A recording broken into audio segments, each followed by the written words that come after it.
क्या हाल चाल है बच्चों। चलिए, हमने स्टार्ट किया था पिछली क्लास में ऑक्सीडेशन ऑफ एल्डिहाइड। याद है आपको? हमने इस सेगमेंट में ये पढ़ा था कि हम केवल वही ऑक्सीडाइजिंग एजेंट पढ़ रहे थे जो केवल एल्डिहाइड को ऑक्सीडाइज करे। कीटोन का ऑक्सीडेशन इस कैटेगरी में इन रीजन से मुमकिन नहीं था, ठीक है। और एक महा इंपॉर्टेंट रीजन पढ़ा था, सिल्वर मिरर टेस्ट। याद है आपको? ऑक्सीडेशन बाय अमोनिकल या एल्केलाइन AgNO3। इसी को हमने क्या बोला था? Tollens reagent. आई होप आपको ये पता होगा। तो आज हम एल्डिहाइड कीटोन दोनों ऑक्सीडेशन को खत्म करेंगे, प्रयास रहेगा हमारा, और नेम्ड रिएक्शन को चालू करेंगे, ठीक है। तो बहुत इजी सेगमेंट है एल्डिहाइड ऑक्सीडेशन। तो मेरे भाई आइए, टॉलेंस सब पढ़ चुके हैं, so we are going to start next application, ठीक है। जहाँ तक मुझे याद है हमने क्या क्या किया था एल्डिहाइड में। एक तो किया था K2Cr2O7H2SO4, दूसरा किया था जोन्स, तीसरा किया था हमने केमेनोफोर, चौथा किया था हमने बेयर्स रीजन से भी एल्डिहाइड एसिड में जाता है, और पांचवा किया था हमने टॉलेंस। Look at 6। आओ बच्चों तुम्हें बताएं 6 ऑक्सीडेशन स्टेट, 6 ऑक्सीडेशन स्टेट, ठीक है। और ये है आपका बायफेलिन सॉल्यूशन। एक सॉल्यूशन होता है जिसे बोलते हैं फेलिन सॉल्यूशन, उससे हम ऑक्सीडाइज करेंगे एल्डिहाइड। बहुत इंपॉर्टेंट, जो टॉलेंस आपने पढ़ा है और ये जो पढ़ रहे हो, ये सारी रिएक्शंस प्रैक्टिकल ऑर्गेनिक केमिस्ट्री में बहुत इंपॉर्टेंट रोल प्ले करते हैं, बहुत इंपॉर्टेंट है, अक्सर एग्जाम में पूछा जाता है। तो पहले हम ये जानेंगे कि फेलिन सॉल्यूशन होता क्या है, एक बार, फिर हम ये जानेंगे कि ये किस तरीके से ऑक्सीडाइज करता है, ठीक है। चलिए, तो मैं आपको बताता हूं फेलिन सॉल्यूशन के बारे में। मेरे भाई, Phelan solution is stored in form of two different solution in separate bottle। पीछे लगेगा बॉटल की बात कर दी आपने शुरू करते ही। आइए, तो जो फेलिन सॉल्यूशन है, सारे लोग देखें, जब लेबोरेटरी में आप फेलिन सॉल्यूशन जाकर देखेंगे तो आपको क्या मिलेगा वो बता रहा हूं, ध्यान से सुनिए। क्या मिलेगा आपको? एक बोतल मिलेगी जिस पे लिखा होगा फेलिन सॉल्यूशन A या 1, फेलिन सॉल्यूशन 1, और ये होगा आपका फेलिन सॉल्यूशन 2 या फेलिन सॉल्यूशन B। क्लियर है मेरे? दरअसल इन दोनों का मिक्सचर वो complete Phelan solution. Phelan solution को दो डिफरेंट बॉटल्स में रखते हैं, एक फेलिन सॉल्यूशन A, एक फेलिन सॉल्यूशन B। मेरे भाई, क्या होते हैं ये, आइए इन्हें समझते हैं। फेलिन सॉल्यूशन A जो है, दरअसल ये है आपका एक्वस सॉल्यूशन ऑफ, सारे लोग देखिए, copper sulphate. Aqueous solution of copper sulphate, सारे देख रहे हैं? ये होता है aqueous solution of copper sulphate. Phelan solution B को बहुत ध्यान से समझेंगे। फेलिन सॉल्यूशन B होता है सोडियम, पोटेशियम, एक एसिड आपने सुना होगा टार्टरिक एसिड। मेरे भाई, ये उसी का सॉल्ट है, tartrate. Sodium potassium tartrate in alkaline condition, sodium potassium tartrate NaOH, ये है फेलिन सॉल्यूशन B।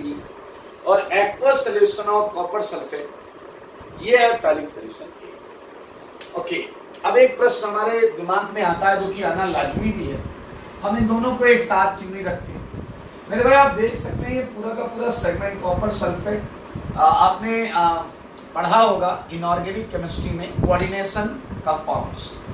तो मेरे भाई, सोडियम पोटेशियम टार्टरेट लिगेंड्स की तरह काम करता है, कॉपर सल्फेट और NaOH। अगर आप इन्हें एक साथ रखते हैं तो कुछ लिगेंड एक्सचेंज टाइप की रिएक्शंस मुमकिन होती हैं, इसलिए हम इन्हें at the time of reaction mix करते हैं। जब हमें किसी को ऑक्सीडाइज करना है उस समय हम इन्हें मिक्स करते हैं। तो अभी मैं आपको बताऊंगा कि किस तरीके से ये ऑक्सीडाइज करेगा। Let's start. आइए, मेरे भाई at the time of reaction copper sulphate sodium potassium tartrate और NaOH से हमने मिक्स किया। आइए देखते हैं। So what is all about, ये है कॉपर सल्फेट,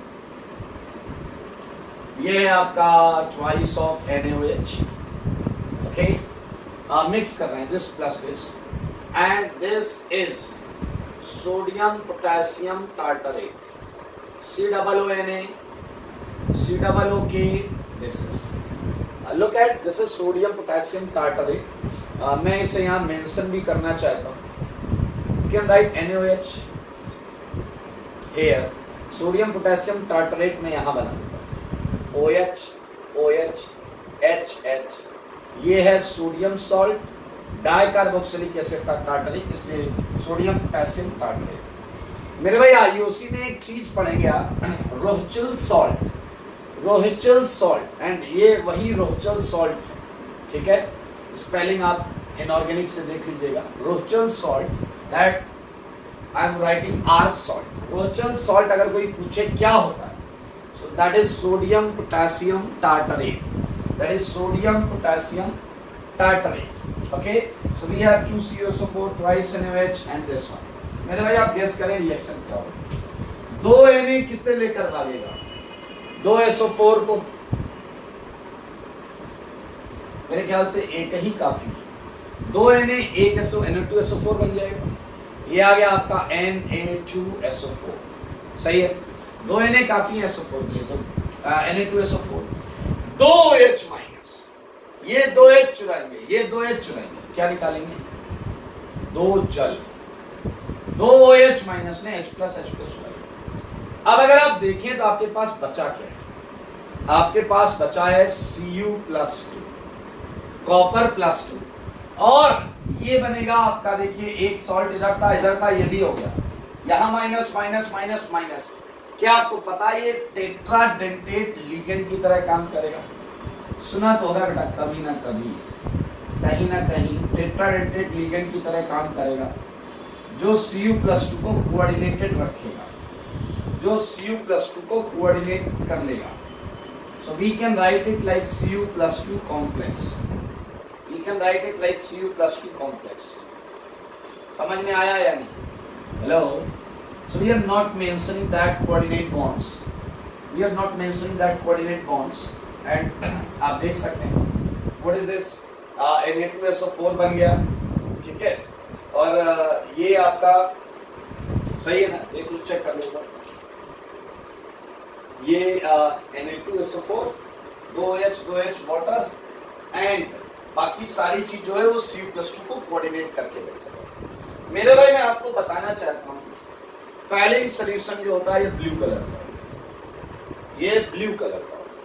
अब सुनो, जैसे टॉलेंस में Ag+ था, एक Ag एक इलेक्ट्रॉन ले सकता था, वैसे यहाँ Cu+2 भी इलेक्ट्रॉन ले सकता। और आइए मैं आपको बताता हूँ ये किस तरीके से एल्डिहाइड को ऑक्सीडाइज करेगा।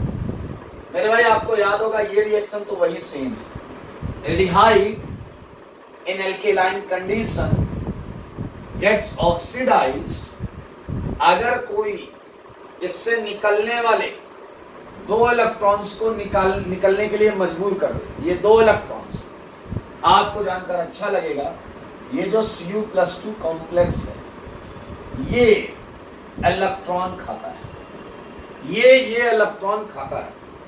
लेकिन समझने वाली चीज ये है मेरे भाई, सारे लोग देखना, यहां देखें Cu+2 ये 2 इलेक्ट्रॉन खा रहा है।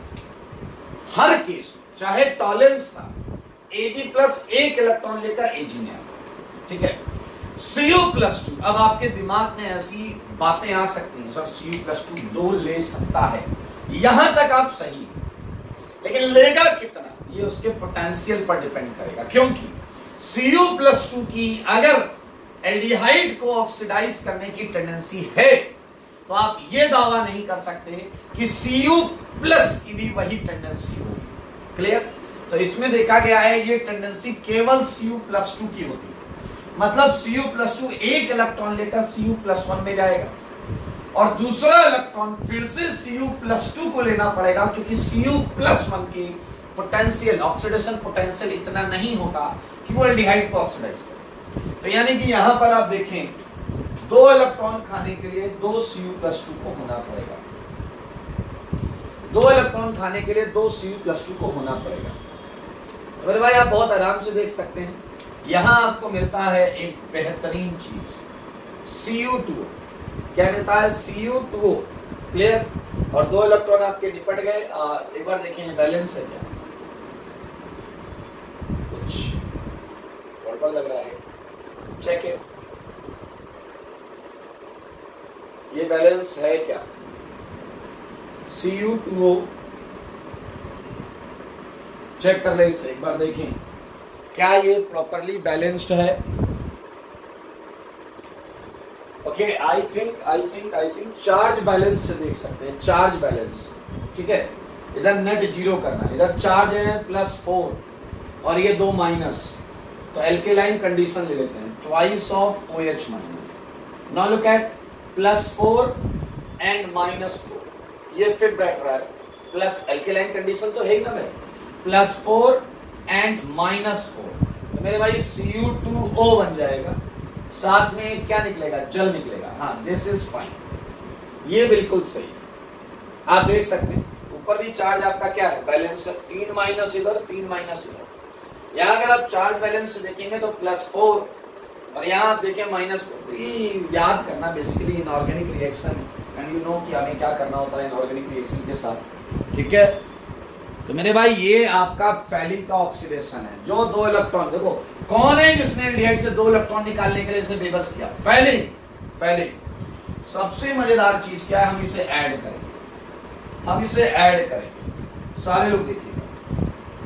Let's add aldehyde plus twice Cu+2, ये है कॉम्प्लेक्स। और अगर आप OH माइनस देखें, 3 और 2 5 OH माइनस, मेरे भाई बनने वाली चीज है RCOO माइनस, एंड जल हो गया 3 एंड Cu2। यहां जो सबसे ज्यादा पूछा जाने वाला क्वेश्चन है वो ये है कि कलर चेंज क्या होता है? क्या होता है कलर चेंज? तो मेरे भाई आपको मैंने बताया था कि Cu+2 कॉम्प्लेक्स ब्लू कलर का होता है। तो सारे लोग देख सकते हैं लेफ्ट में Cu+2 जो कॉम्प्लेक्स है वो ब्लू कलर का है, देखिए जरा, वो ब्लू कलर का है। और Cu2O जो आता है मेरे भाई ये रेड आता है, ये रेड आता है। Cu2O का रेड प्रेसिपिटेट आता है, Cu2O का रेड प्रेसिपिटेट आता है। यानी कि कलर चेंज क्या है? कलर चेंज क्या है? Blue to red. Colour change क्या है? Blue to red. मेरे भाई आप कहोगे सर ये oxidation potential value, reduction potential value आपने कहा Cu+2 ऑक्सीडाइज कर सकता है, Cu+1 नहीं कर सकता, ये हमें कैसे पता चलेगा? ये आपको दिमाग पे रखना पड़ेगा, क्योंकि कौन किससे इलेक्ट्रॉन ले सकता है या नहीं ले सकता ये डेटा डिपेंडेंसी है। फिजिकल केमिस्ट्री में आप एक चैप्टर पढ़ते हैं इलेक्ट्रोकेमिस्ट्री, उसमें आप सबकी रिडक्शन पोटेंशियल वैल्यू, एक ECS बोला जाता है, इलेक्ट्रोकेमिकल सीरीज, वो इसीलिए याद करनी पड़ती है ताकि आपको पता चले कि कौन सी मेटल किसे रिड्यूस करेगा और किसे नहीं करेगा। वहीं से मेरे पास एक डेटा है, वो डेटा मैं यूज करना चाह रहा हूं, E0 Cu+2 से Cu+1, Cu+2 से Cu+1 जाने का ये जो डेटा है ये +0.15, कुछ बुक्स में 0.16 लिखा हुआ है, सो दैट डजंट मैटर, उतना ज्यादा डिफरेंस नहीं होगा। ये है, आप ऐसे ही टॉलरेंस के आगे जाकर लिख लेना, जहां आपने सिल्वर मिरर बनाया था वो वैल्यू मुझे याद आ रही है, that is E0 Ag plus से Ag, दैट इज +0.80। आपको याद है पिछली क्लास हमने टॉलरेंस का पढ़ा था, सिल्वर मिरर का, उसमें यहाँ था Ag प्लस से Ag बना था। उस वाली रिएक्शन के सामने ऐसे लिख लेंगे E0 Ag प्लस से Ag and that is +0.8। In values से आप एक आइडिया लगा सकते हैं कि टॉलरेंस फैलिंग से ज्यादा अच्छा ऑक्सीडाइजिंग एजेंट, टॉलरेंस फैलिंग से ज्यादा अच्छा ऑक्सीडाइजिंग एजेंट है because of that value that is +0.8 and this is +0.15। So this is all about Fehling solution is stored in form of two different solutions in separate bottle. Fehling solution A, Fehling solution B. What is Fehling solution? It's an aqueous solution of copper sulfate. Okay. And what is Fehling solution B? Sodium potassium tartrate. ऐसा जो दिख रहा है ये plus NaOH. At the time of reaction we just mix both. Cu+2 complex बनता है. हमने वो लिगेंड शो नहीं किए, थोड़ा सा कॉम्प्लिकेटेड लगेगा. वो लिगेंड शो नहीं किए. ये सारा जो पूरा है वो ऐसे पकड़ कर बैठा है. And this reaction is same. This reaction is same in tolerance as well as Fehling. Alkaline condition में ये ऐसे ऑक्सीडाइज होता है. और इसके छोड़े हुए दो इलेक्ट्रॉन ये Fehling जो सॉल्यूशन है इसने पकड़ लिए हैं. It gets reduced and aldehyde gets oxidized. So this is all about Fehling solution.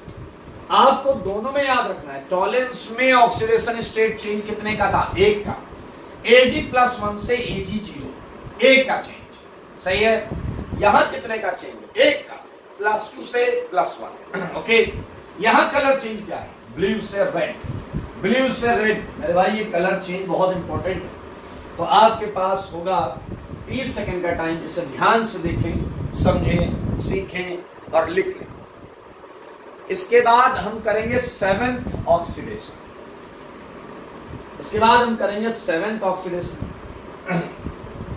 और 7th ऑक्सीडेशन बहुत आसान होने वाला है. It's quite easy. हटा देंगे ये, आप हम हटाएंगे. 7th ऑक्सीडेशन पर जाएंगे. 7th ऑक्सीडेशन मेरे भाई बहुत आसान. 7th ऑक्सीडेशन मेरे भाई आप समझ लोगे, कुछ थोड़ा थोड़ा तो समझ रहे होंगे कि मामला गड़बड़ लग रहा है. मामला गड़बड़ लग रहा है. आपको ऐसा लग रहा होगा, लेकिन ज्यादा गड़बड़ नहीं है. टेंशन मत लेना. मेरे लिए तो गड़बड़ नहीं, आपको तो करना पड़ेगा. आइए बहुत मजेदार चीज बताने जा रहा हूं आपको. अगला ऑक्सीडाइजिंग एजेंट सारे लोग नोट कर लेंगे. 7th मेरे भाई ये Benedict solution. Benedict by Benedict solution. अगला ऑक्सीडेशन है बाय बेनेडिक्ट सॉल्यूशन. क्या है मेरे भाई? बोलो. Benedict solution. तो आपका जो बेनेडिक्ट सॉल्यूशन है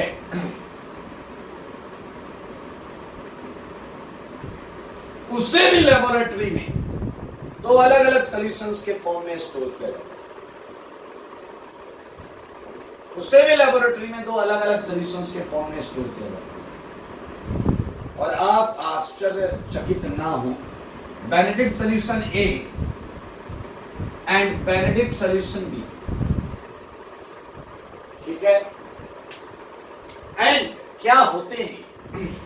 बेनेडिक्ट सॉल्यूशन ए वही है जो लिखा हुआ है. It's aqueous solution of copper sulphate. Okay. Benedict solution B क्या होता है मेरे भाई? समझना.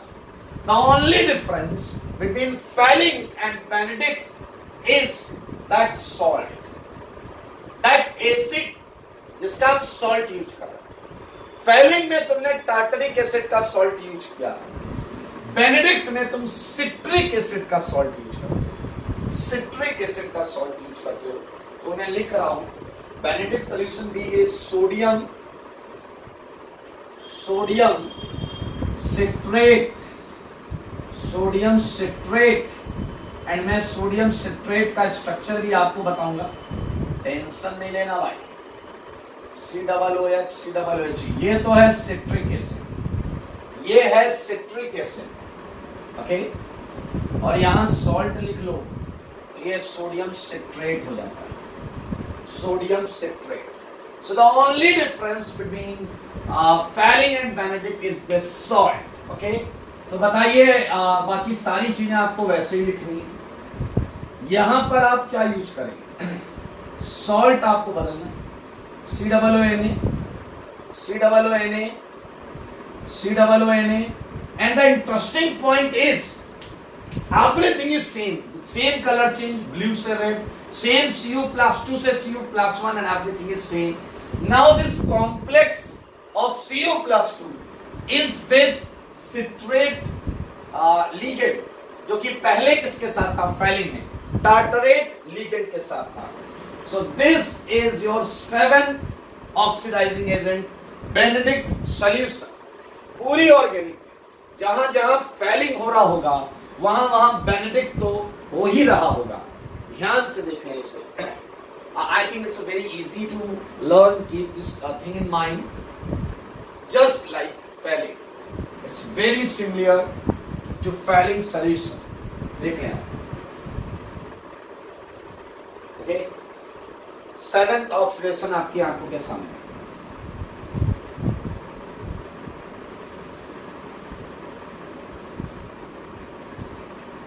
मेरे भाई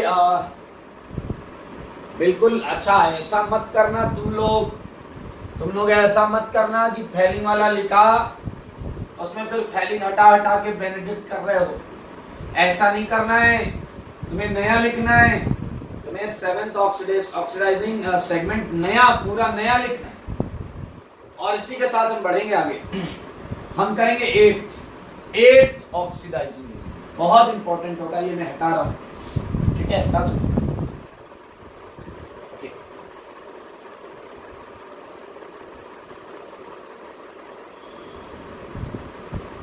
ये बहुत इंपॉर्टेंट सेगमेंट है और ये सारे के सारे कीटोन से रिएक्शन नहीं करते, सारे के सारे कीटोन से रिएक्शन नहीं करते। Out.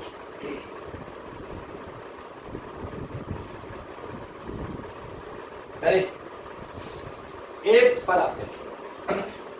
8th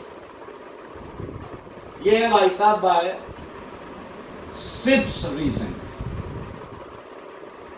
bye Schiff's reagent. ये बड़ा इंटरेस्टिंग है, सिप्स रीजन बहुत इंटरेस्टिंग है। ये ऑक्सीडेशन चालू होगा और तुरंत खत्म हो जाता है। तो ध्यान से सुनिएगा, कहीं ऐसा ना हो कि आपने हल्का सा ध्यान नहीं दिया और ये खत्म हो गया। सिप्स रीजन, आपको ऑक्सीडेशन का जो मटेरियल मिलेगा उसमें सिप्स रीजन बना होगा, आई मीन लिखा होगा, ठीक है, बना नहीं होगा। मैंने देखिए पहले बोला बना होगा, फिर मैंने मना कर दिया, उसमें लिखा होगा। वजह बताता हूँ। चलो इसकी वाक्य पर चलते हैं, इसकी कहानी पर चलते हैं। है क्या ये? मेरे भाई एक ऑर्गेनिक कंपाउंड होता है जिसका नाम होता है para rosaniline. Para rosaniline hydrogen chloride, para rosaniline hydrogen chloride, ये कंपाउंड, पैरा छोटा वाला पी करो, पैरा रोजेनिलीन हाइड्रोजन क्लोराइड। आपको जो कंटेंट मिलेगा उसमें इसका स्ट्रक्चर होगा, इसका स्ट्रक्चर बना होगा। तो टेंशन नहीं है, एक नजर देख लेना होगा। इसे प्यार से हम लोग फिशिन बोलते हैं, फिशिन। कुछ लोग फिशिन बोलते हैं, बट फिशिन बोलिए, फिशिन स्टाइलिश फिशिन, ठीक है मेरे भाई। और इसका कलर जो होता है वो मैजेंटा कलर, ऐसा पिंकिश, सही है, pink, some sort of pink, ये होता है। अब आप कहोगे सिप्स कहाँ है? अरे रुक जाओ, धैर्य रखो। We are starting with a organic compound para rosaniline hydrogen chloride, we can say fission, which is initially in magenta color. आइए एक काम करो, इसमें हम पास करते हैं SO2 गैस। इसमें क्या पास करते हैं मेरे भाई? SO2 gas. और अब जो बनता है वो है सिप्स रीजन, वो है सिप्स रीजन। सारे लोग देखें, वो है सिप्स रीजन। लेकिन इस दौरान ये कलर गायब हो जाता है, ये कलर गायब हो जाता है, ये कलर गायब हो जाता है। अभी तक एल्डिहाइड तो एंट्री ही नहीं लिया है, अभी तक तो हम केवल सिप्स रीजेंट बना रहे हैं। ये जो भी बनता है वो sips reagent.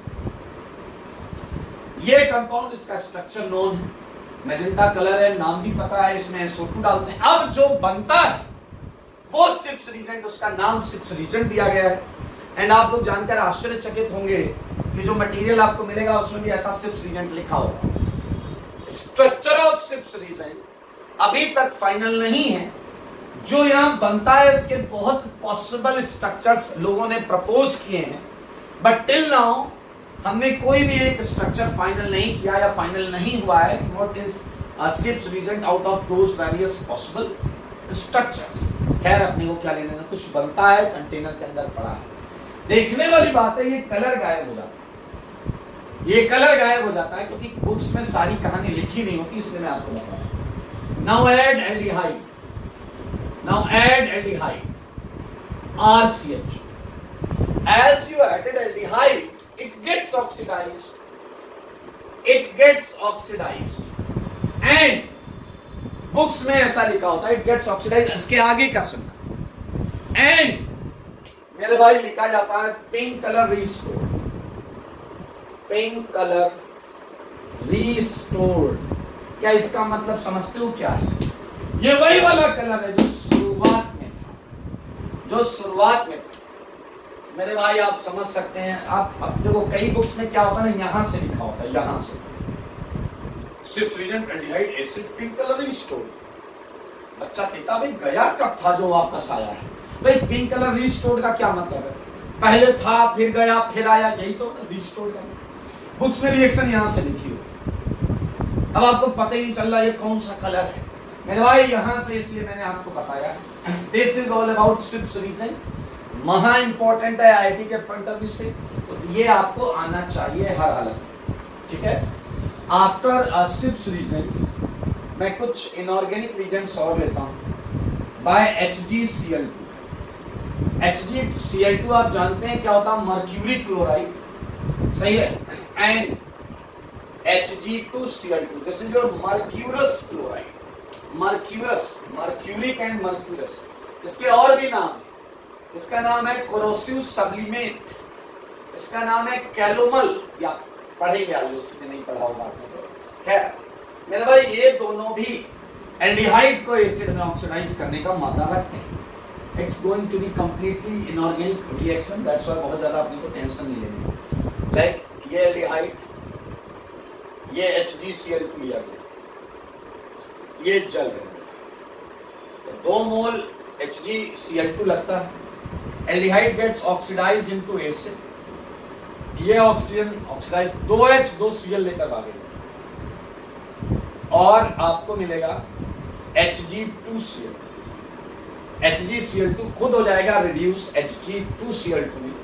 And interestingly this Hg2Cl2 can oxidise further aldehyde. अगर और एल्डिहाइड है तो ये भी ऑक्सीडाइजिंग एजेंट का काम कर सकता है। So it's a acid along with ये मरकरी मिलेगा grace colour and twice of acid. So this is very simple segment HgCl2 and Hg2Cl2 बहुत आसानी से देखा जा सकता है। ये 9th रीसेंट सेगमेंट है एल्डिहाइड के को ऑक्सीडाइज करने का। So बी फास्ट, इसे लिख लें जल्दी से। हम आगे बढ़ेंगे, कुछ और रीजेंट्स करेंगे, ठीक है, और उसके बाद एक बेहतरीन टेबल बनाएंगे, टेबल जिसमें टॉलरेंस और फेलिंग से रिलेटेड आईआईटी के लिए महा इंपॉर्टेंट पॉइंट्स को लिखेंगे, उनकी चर्चा करेंगे, ठीक है। सो एल्डिहाइड ऑक्सीडेशन की जो स्पेसिफिक रिएक्शंस हैं वो मैंने यहां मेंशन कर दी, ठीक है। अब बचता है ऑक्सीडेशन ऑफ कीटोन। तो ऑक्सीडेशन ऑफ कीटोन में अगर मैंने आपको 1-2 रीजन्स बताए तो वो रीजन्स बाय डिफॉल्ट एल्डिहाइड को जरूर ऑक्सीडाइज करें। अभी तक मैंने जो रीजन्स बताए वो स्ट्रिक्टली एल्डिहाइड को ऑक्सीडाइज करें। Okay, so these are the 9 reagents. इसके बाद हेडिंग आने वाली है ऑक्सीडेशन ऑफ कीटोन, लेकिन उससे पहले हम बनाने जा रहे हैं एक टेबल, ठीक है। तो ये हटाऊंगा मैं और एक टेबल बनाएंगे, बहुत खूबसूरत टेबल, बहुत मजा आने वाला है। ये मैं हटा,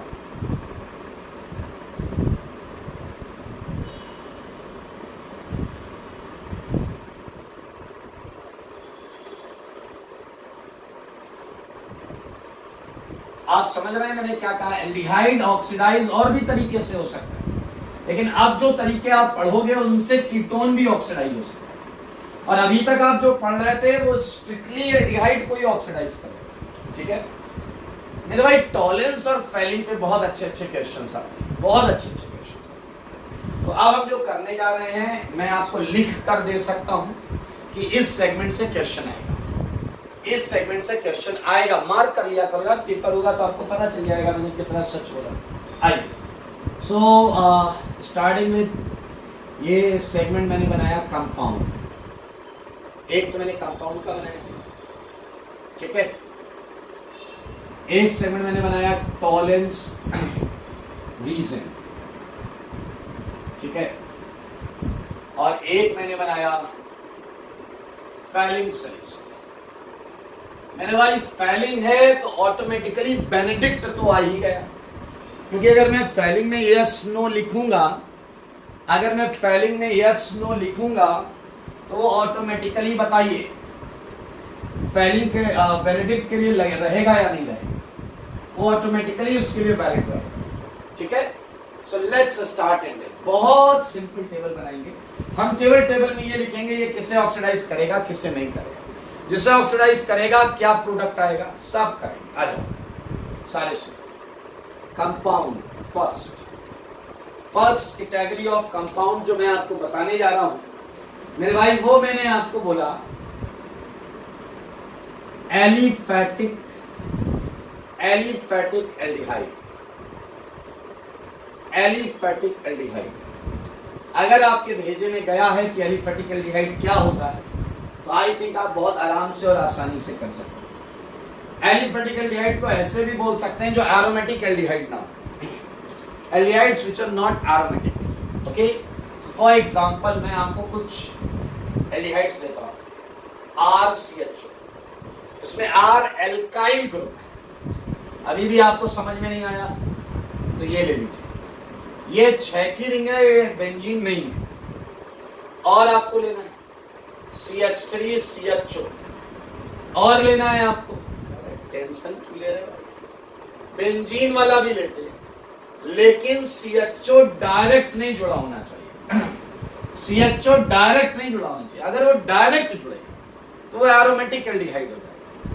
मेरे भाई ये एलिफैटिक एल्डिहाइड का हमने पहला केस लिया, और आपको मैं बताना चाहता हूं एलिफैटिक एल्डिहाइड का टेस्ट आप पढ़ रहे हैं, टॉलरेंस रीजन भी ऑक्सीडाइज करेगा और फेलिंग सॉल्यूशन भी ऑक्सीडाइज करेगा। कितना आसान है, कितना आसान। तो क्यों ना मैं ऐसा करूं, जब दोनों ऑक्सीडाइज करेंगे दोनों सेम आंसर देंगे, तो मैं आंसर सेम लिख दे रहा हूं, ठीक है। आंसर क्या आएगा, RCOO-, इसका आंसर क्या है COO-, पैक करके भी लिख दो यार, तुम टेंशन, ऐसे भी लिख सकते, एसिड तो बनाएगा। Why I am mentioning salt, क्योंकि वो बेसिक मीडियम में होते हैं, टॉलरेंस भी और फेलिंग भी। उसका क्या आएगा CH3 COO-, इसका क्या आएगा benzene CH2 COO-।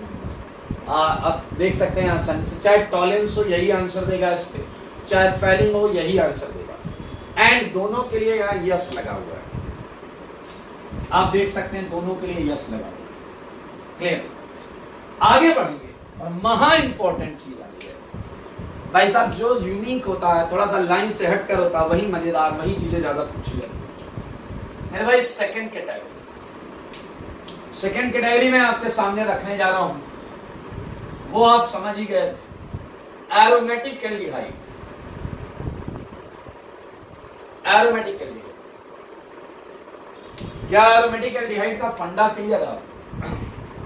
Aldehyde direct aromatic segment से जुड़ा हो, एल्डिहाइड डायरेक्टली एरोमेटिक सेगमेंट से जुड़ा हो। मेरे भाई आपको याद है टॉलरेंस और फेलिंग में टॉलरेंस बहुत स्ट्रॉन्ग ऑक्सीडाइजिंग एजेंट है, तो टॉलरेंस तो इसे निपटा देता है, टॉलरेंस तो इसे निपटा देता है, लेकिन फेलिंग फैल जाता है। ये हाईलाइटेड पॉइंट, ये हाईलाइटेड पॉइंट है, ये यस ये नो। मेरे भाई इसे सजा लेना ताकि ये आपके दिमाग से ना निकले। अब अगर आंसर की बात की जाए तो आंसर तो बहुत आसान, आंसर तो वैसे ही बनेगा जैसे ऊपर बना था, ये देखिए। लेकिन फेलिंग की no reaction, Fehling is not अच्छा, एक और तरीके से लिख सकते हैं, यहां इलेक्ट्रॉन विथड्रॉइंग ग्रुप्स है, तो आप थोड़ा सा रिलेट करेंगे जब हम नेम्ड रिएक्शन पढ़ रहे होंगे कि फेलिन ने ऐसा बर्ताव एरोमेटिक एल्डिहाइड के साथ क्यों किया। डेफिनेटली आप रिलेट कर पाएंगे, क्योंकि फेलिन के केस में कुछ और रेडॉक्स रिएक्शंस उसे डोमिनेट कर जाती हैं, जो कि इस केस में डोमिनेट नहीं करती। पढ़ेंगे आराम से तसल्ली के साथ, ये महा इंपॉर्टेंट है। अब यहां एक बहुत यूनिक टाइप का क्वेश्चन होता है, वो क्या है कि मान लीजिए एक एग्जांपल देता हूं मैं। मान लीजिए आपके पास क्या है, एक कंटेनर है, इसमें से किसी कंटेनर में ये रखा है, किसी कंटेनर में ये रखा है और किसी कंटेनर में ये रखा है, दो कंटेनर है। देखिए ये बहुत यूनिक क्वेश्चन है, ऐसे ही पूछे जाते हैं। दो कंटेनर में किसी में ये रखा है, किसी में ये रखा है, सारे लोग देखो। मान लो कंटेनर ए है, एक बी। आपको ये पता करना है कि किस कंटेनर में कौन सा है। तो मेरे भाई क्या टॉलरेंस रीसेंट यूज करना कोई फायदेमंद होगा क्या? सुनो, टॉलरेंस लोगे तो ये भी सिल्वर मिरर बनाएगा और ये भी सिल्वर मिरर बनाएगा। सिल्वर मिरर चमक रहा होगा, चमकदार शाइनी सिल्वर मिरर, उसमें आप अपनी शक्ल देखते रह जाओगे बेवकूफों के जैसे, कोई डिफरेंस नहीं पता चलेगा। लेकिन सोचो, अगर मैं फेलिन लेता हूं और कोई एक सैंपल पिक कर लेता हूं, उसमें फेलिन डालता हूं, तो मेरे भाई रेड कलर आएगा एक के केस में, और एक के केस में रेड कलर नहीं आएगा। तो मेरे भाई अगर रेड कलर आ गया और तुमने इससे सैंपल उठाया, रेड कलर आ गया, क्या बोलते हो, ये है इसके अंदर, और रेड कलर नहीं आया होगा, ये है इसके अंदर। क्या बहुत आसान है, यानी सोचो, समझो समझो भाई, समझो बात को। ये महा इंपॉर्टेंट नोट है, महा इंपॉर्टेंट नोट। मैं लिख रहा हूं, Phelan solution, Phelan solution is used for distinction between aliphatic and aromatic aldehyde।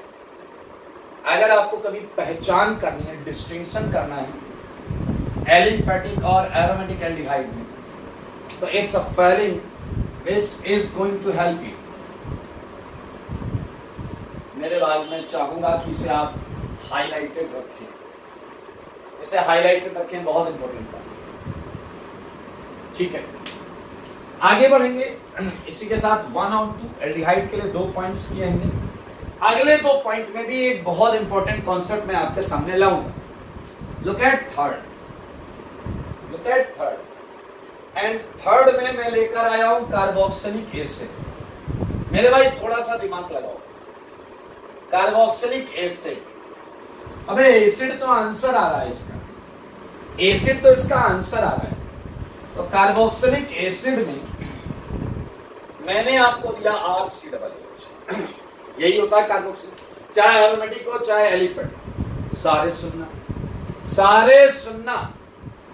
Tolerance भी बोलता है नो, फेलिन भी बोलता है नो।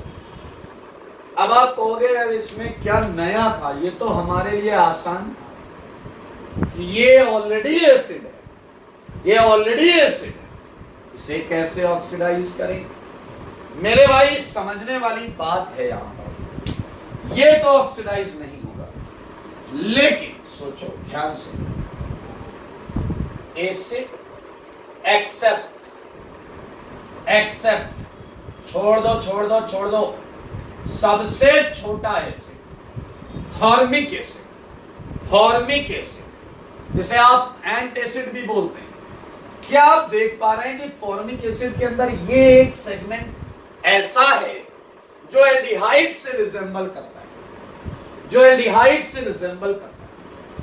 मेरे भाई मैंने आपको बोला था कार्बोनाइल कार्बन पे लगा हुआ H इस ऑक्सीडेशन के लिए जिम्मेदार होता है। ये इकलौता एसिड होगा जिसके कार्बोनाइल कार्बन पर H होगा। इसके आगे वाले सारे एसिड में एल्काइल ग्रुप हो सकता है, एराइल ग्रुप हो सकता है। तो मेरे भाई बहुत यूनिक सेगमेंट, बहुत यूनिक सेगमेंट, इकलौता एसिड है जो टॉलेंस और फेलिंग को रिड्यूस करता है। अब आप कहोगे क्या बोला आपने, क्या बोला? इकलौता एसिड है जिसे टॉलेंस फेलिंग ऑक्सीडाइज करते हैं, तो उल्टा बोल सकते हैं ना, इकलौता एसिड है जो टॉलेंस फेलिंग को रिड्यूस करता है।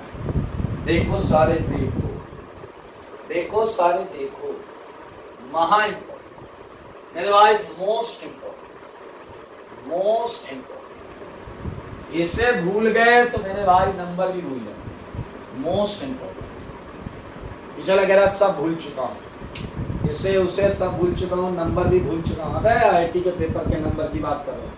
अच्छा, अगर ये दोनों ऑक्सीडाइज करेंगे तो बनाएंगे क्या मेरे भाई? ये वाला H भी ऑक्सीडाइज हो जाएगा। देखो देखो इधर देखो, ये ऑलरेडी एसिड, तुमने इस H को भी ऑक्सीडाइज करके क्या बना लिया? Carbonic acid. लेकिन बेसिक मीडियम में बताओ H रहेगा कि नहीं रहेगा? नहीं रहेगा। तो what is this? It's a carbonate, it's a carbonate. Hello, it's a carbonate. This is the product, hello, this is product of Tollens as well as Fehling. I mean इधर नहीं लगा, क्या दिख रहा है आपको? प्रोडक्ट दिख रहा है मेरे भाई। बहुत मजेदार पॉइंट है, बहुत मजेदार पॉइंट है बेटा। मैं ये हटाऊंगा और लेफ्ट साइड में, राइट साइड में जाएंगे। ओके, सो ये देख लें 3 पॉइंट में, फिर यही हटा दूंगा। सारे लोग देख, 2 बेहद इंपॉर्टेंट बात पता चली। एक, एलिफेटिक और एरोमेटिक एल्डिहाइड को डिस्टिंक्शन के लिए फेलिंग सॉल्यूशन लेते हैं। दूसरा, मीथेनोइक एसिड या फॉर्मिक एसिड इकलौता एसिड है जो टॉलेंस फेलिंग से ऑक्सीडाइज हो जाता है या जो टॉलेंस फेलिंग को रिड्यूस करता है। ठीक है, ये हटा रहा हूं मैं ताकि मैं कुछ और चीजें लिख सकूं। अभी तो और है भाई, और है यार। इसके नीचे एक लाइन लिख लो, इस बात को लिख लेना कि formic acid is the only acid which can be oxidised by Tollens. सारे लोग सुन, लिख लेना। चलिए मेरे भाई, और मजेदार पॉइंट है, अभी रुक जाना नहीं, रुक जाना नहीं। एल्डिहाइड निपट लिया, एसिड निपट गया। ये देखो मिलो इस कीटोन, चला जरा सर ये तो रहने ही दो, ये तो रहने ही दो। SSQ लिखा, इसे तो हटाई। हमने चालू किया है अगली कैटेगरी, 4th कैटेगरी, कीटोन। क्या बोलते हैं दोस्त कीटोन के लिए? कीटोन के लिए क्या बोलते हैं सारे मेरे भाई? I think it's very very clear. No no, it's very clear. No. अच्छा, आप बताना, आप बताना कि हाँ ये तो क्लियर है, कीटोन ऑक्सीडाइज नहीं होता ना टॉलेंस से ना फेलिंग से। मान लो मैं एक एग्जांपल आपको देता हूं। अगेन वी हैव 2 कंटेनर्स, किसी में ये है और किसी में ये है। So what you can use Tollens of Fehling. याद करो, टॉलेंस इससे रिएक्शन नहीं करेगा, इससे करेगा। फेलिंग इससे नहीं करेगा, इससे करेगा। मेरे भाई दोनों यूज कर सकते। क्या करो, किसी भी कंटेनर से कुछ लो, टॉलेंस का। अगर सिल्वर मिरर बन गया तो उस कंटेनर में ये, अगर सिल्वर मिरर नहीं बना उस कंटेनर में ये। अगर आपने सैंपल लिया और आपने फेलिंग डाला, अगर रेड प्रेसिपिटेट आया है जिस कंटेनर से सैंपल लिया उसमें ये हो, और अगर नहीं आया होता तो जिस कंटेनर से लिया उसमें ये होता। तो आई थिंक एल्डिहाइड कीटोन में, इससे थोड़ा सा रास्ता खोलो ताकि हम नोट वाला पॉइंट लिख सकें। नोट वाला पॉइंट क्या है बताइए? Tollens and Fehling, Tollens and Fehling, सही है, is used, tolerance and failing, both can be used, both can be used for what? For distinction, distinction